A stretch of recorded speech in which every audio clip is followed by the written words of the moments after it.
dập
rơi có bị tha dân tình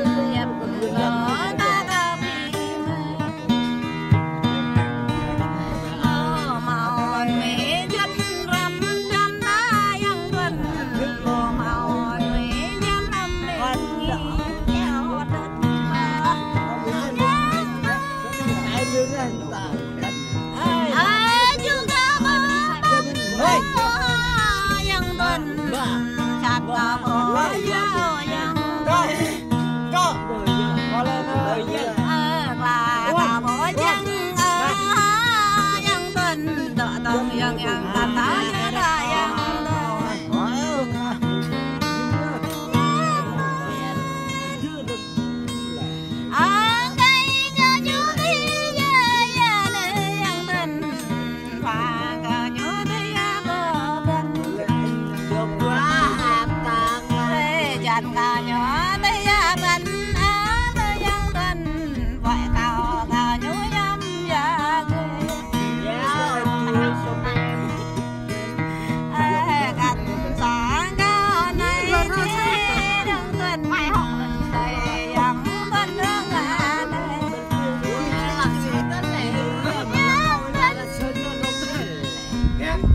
phải đuôi nhung nhâm về cờ dân tình bài làm gì nhầm nhâm về dân tình ra như vậy đâu lắm bất ghê dân tình đừng cờ đó để dân tình ra tờ lắm ghê dân tình để dân tình đây